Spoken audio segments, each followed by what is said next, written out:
Yeah, yeah. Yeah, son of a gun, it might be toting a clap, clap. Coming live from yeah. I'm praying for my enemies. Son of a gun, that might be toting the mini me. Son of a punk that wanted to see. Alright, so I go by the name of Slade. My real name is Deshaun B. Flonori. I go by the name J Trinity. My real name is Jonathan J Jones. We are DOPEMUSIC. Kinston, North Carolina, 252. For y'all that don't know, it's like near ECU. It's on the eastern side of North Carolina. And I was born and raised I was born in Kinston, North Carolina. Moved to Savannah around the age of 1, came back around the age of 12 to 13. And I've been there ever since, Kinston, North Carolina. Okay, mine was really different because my family lived kind of out in the country area of Kinston. So I was like pretty much every time, throughout my whole upbringing, I was secluded somewhat away from the town, I guess, and just going to town would be like a trip in a sense. But it was a really good. I had a humble upbringing, surrounded by family for the most part. I mean, the same, kind of like the same aspect. I grew up on a country street. We grew up in the country, so I grew up on a country street where everybody on the street was basically my family, and basically we had this lean on me type of support type of thing.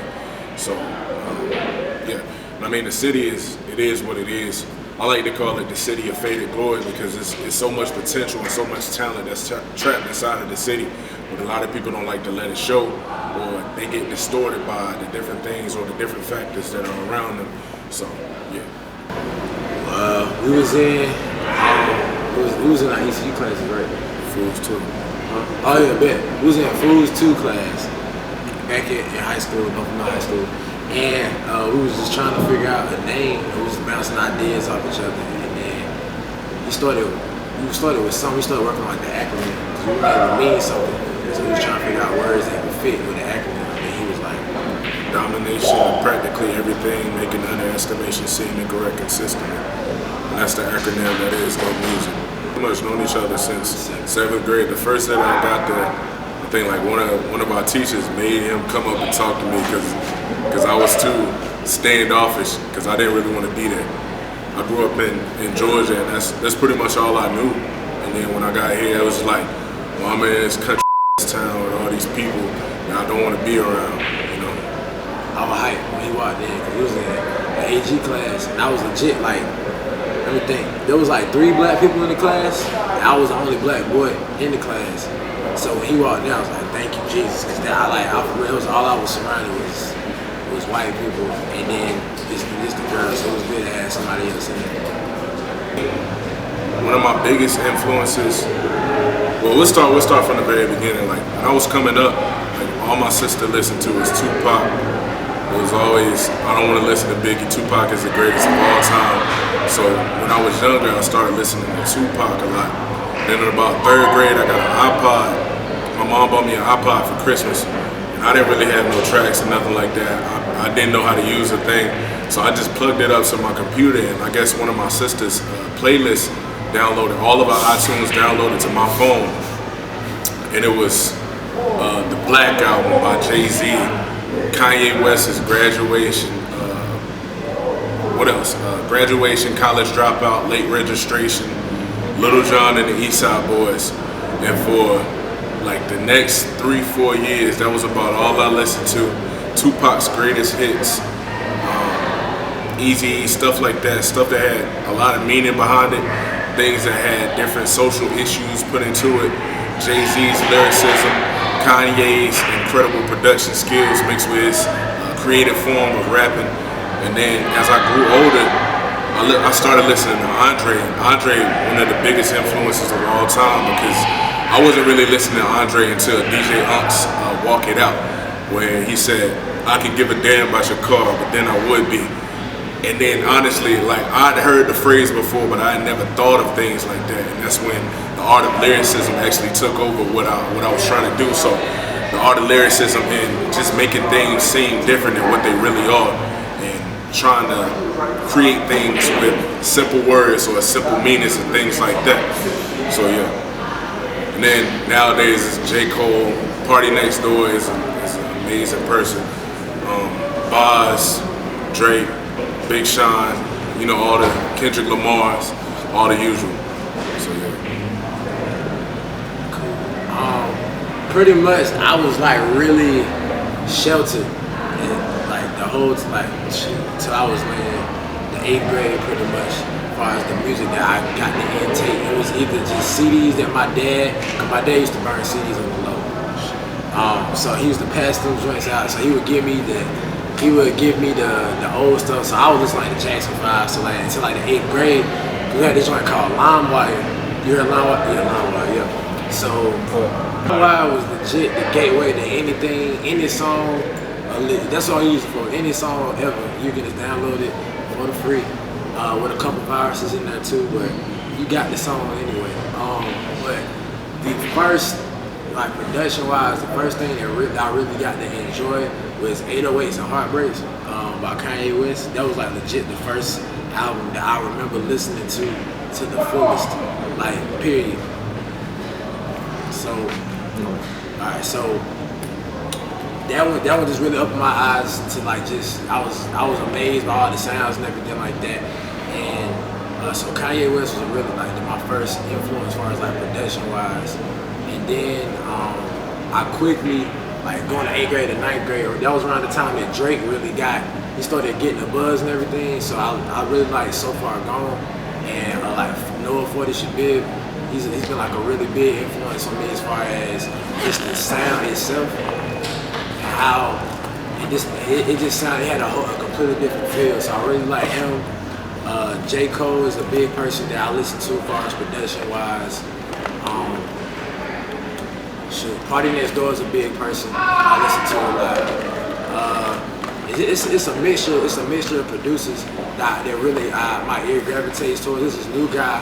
He's with this rapper out of St. Louis named Smino, but the producer name is Monty Booker, and he just has like a crazy style. So I always just listen to different techniques because there's a lot of ways you can blend different techniques together to find your own. So that's pretty much what I've been listening to. I mean, that was pretty much my deal for the most part. And they really had like this definite meaning behind it, or something that was definite. I just knew that whatever we was gonna make was gonna be dope. And we out of 95, man. 1995, we grew up 1995. It's just like our time period is like the last of a dying breed, because kids ain't raised like we were no more. 1995, like 96, everything changed, bro. Computers was more prominent during that time period. Like kids born in 96 didn't even really go outside like that and stuff like that. So like I say like 96, 97 is when things started to change for a lot of kids, because like 3-year-olds by 2000 knew how to use computers. I didn't learn how to use a computer until I was like 8 years old. So it's like 95 just represents that cutoff period where a generation basically died. Because I put myself in the 85 and 95 generation.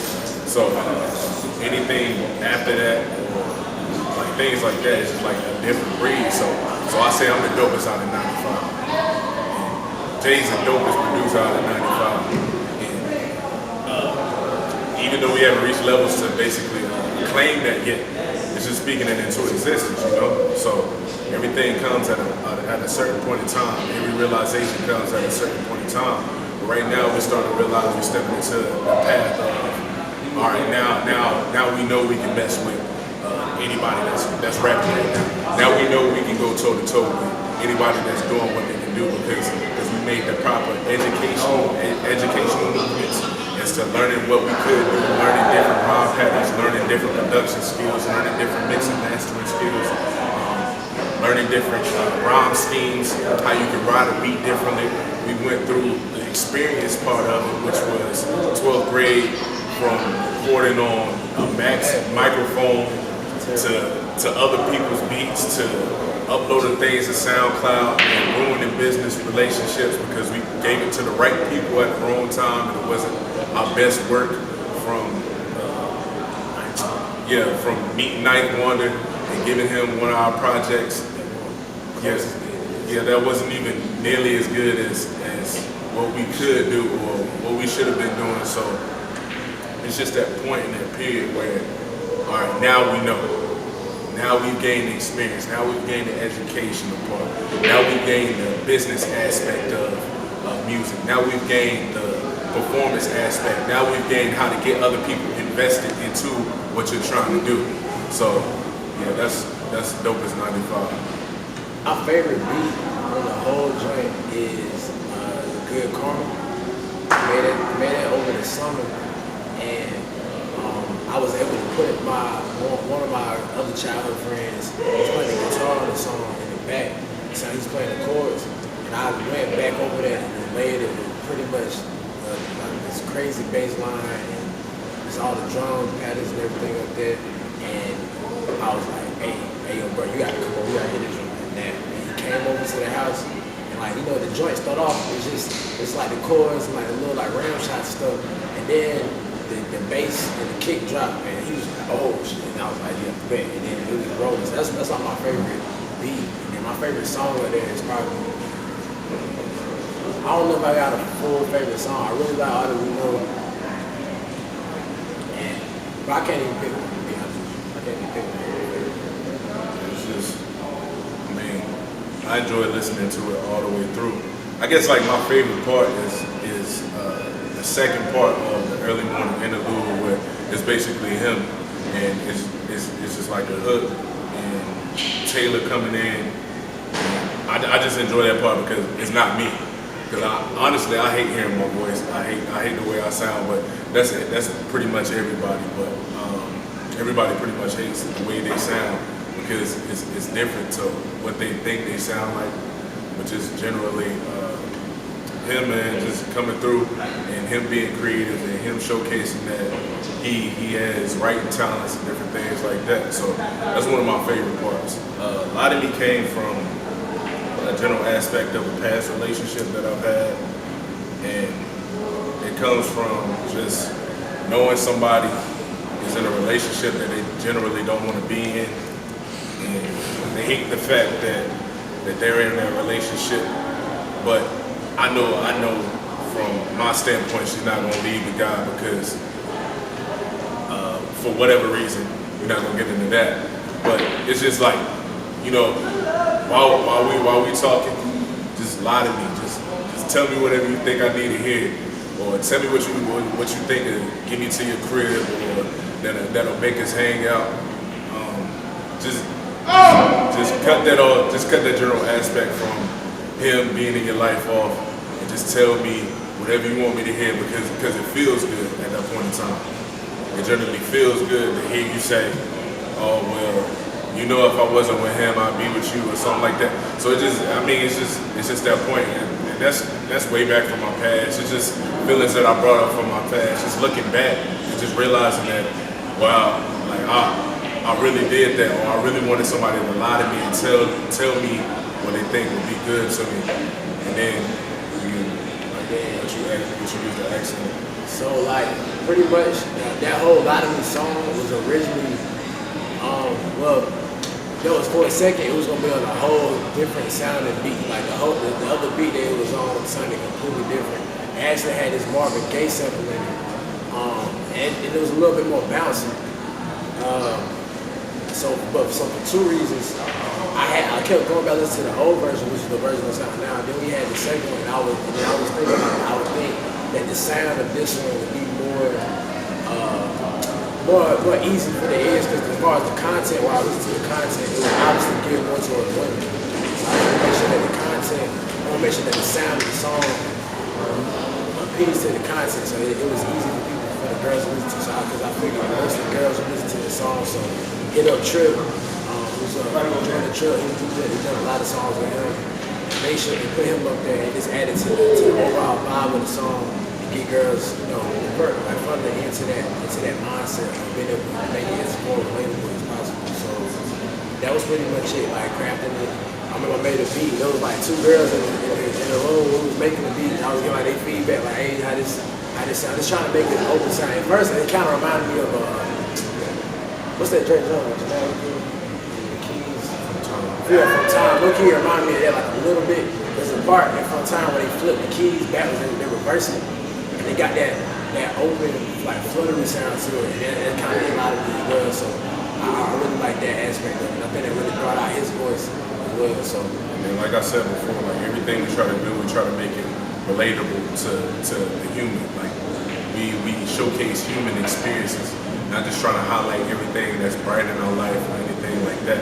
So we use that aspect of it to help relate to women, because when I was writing, and I was like, yeah, girls gonna like that song. And he put Trip up there, just like girls just love the way Trip sounds on different things, so things like that. And then like going into Weeping, it's just like I wrote the first part like way back freshman year about a friend of mine. Goes by the name of DJ. He was shot, gunned down in Georgia. He was shot down by the police. He was high ranking on the streets. And he got shot down, and all he left was his daughter. And then like 4 years later, it's just like, now I'm seeing his daughter go through things that wouldn't have happened if he was still alive, something like that. So every last part of that song was true. From he was on the block, he was just watching, and then they came up and they shot him in his back. And then he didn't get a chance to put his hands up, they just gunned him down, to the fact that his daughter is now getting in a domestic violence type of relationship. She was about to kill herself. Like every last part of that was basically true. So it's just writing down my feelings or talking about how it makes me feel, or sharing somebody else's experience to help save somebody else. And the baseline, because like I'm a very religious person. Both of us was pretty much raised in the church coming up all our lives. Mom's real religious. Dad plays piano in church, basically around the whole church environment. So we've been made known for a night, but joy comes in the morning is something that we've always been taught, just being in the church and things like that. And then the last song was Car Conversations. So Car Conversations, I mean, it's pretty much everything that it is. It's just generally me giving my experience of talking to somebody in a car, and we just chilling, we vibing off each other. And I mean, everybody has car conversations, man. I knew it would be a relatable song and everybody would dig it. And then, yeah, so that's pretty much it. Praying for my enemies. Son of a gun that might be toting the mini-me. Son of a punk that wanted to see the enemies. Getting sick of these niggas, I got a remedy. What you want, but praying for my enemies is something that I was always taught. Just like pray for people that you don't want to deal with from that general aspect. You don't really like, you don't really care for. Just pray for your strength that you can handle it. And then son of a gun that might be told to mini-me. I mean, it's just generally what it is. Son of a gun is kind of a derogatory term, like basically for my father not really being in my life.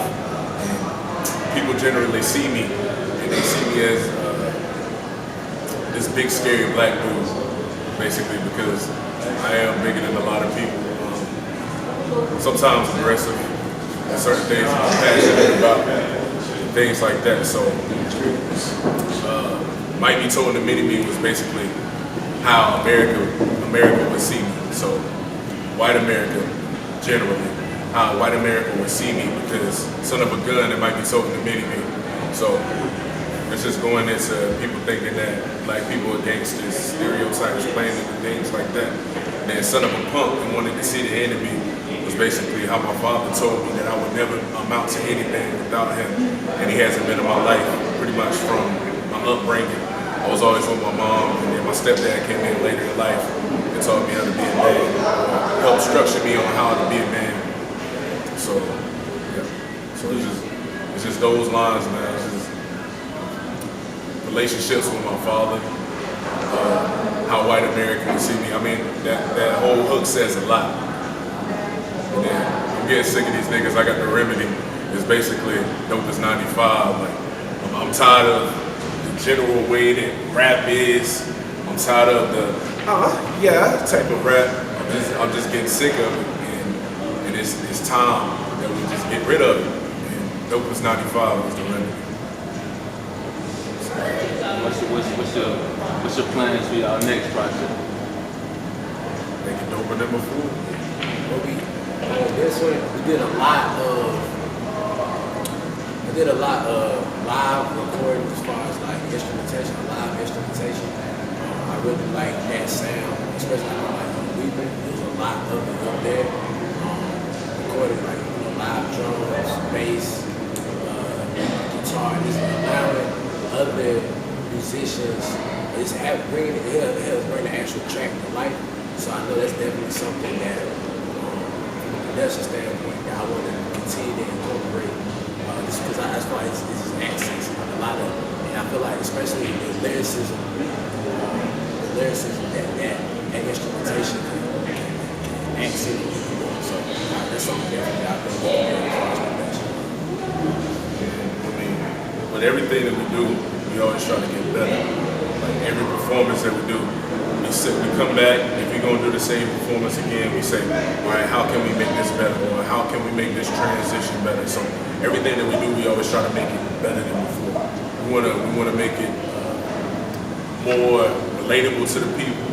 We wanna make it pop more, whether it's just the production or if I can go back and write something that's harder than before. So we always want to increase and never decrease. So, I mean, I don't know, as of this point right now, we don't know what our next tape is going to be called.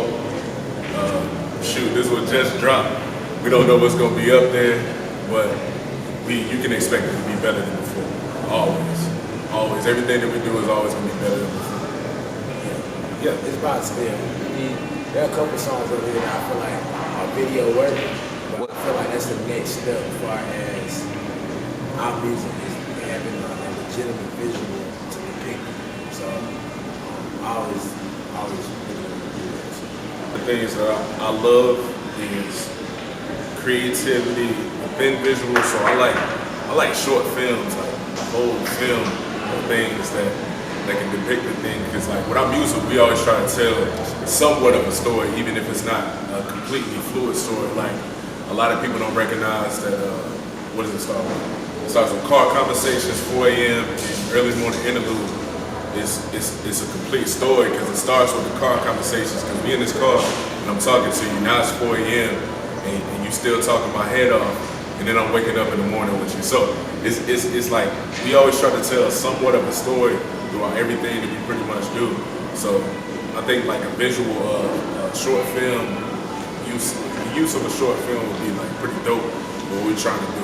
So yeah, you can definitely expect some things. You can expect some videos from our old stuff too. Like one of the songs that we had out right now that's basically popping all over the place, is Sundress with Jordan Tripp. The use of Jordan Tripp again. So you can expect a couple of things from our past and then a couple of new things. So yeah, I mean, it's just hard work, dedication, clear sight of our destination, clutch time, desperation, building up from our foundation till the time comes like ejaculation. We practice till it got aggravated. The only part is the application, and it's adding up like a calculation. But the cat, I make that cage bird sing. I said, I'm tired of playing catch up to a second rate. We moving up from nothing, watch me levitate. Hey, niggas get to talking like they heavyweights, but they punchline couldn't strike a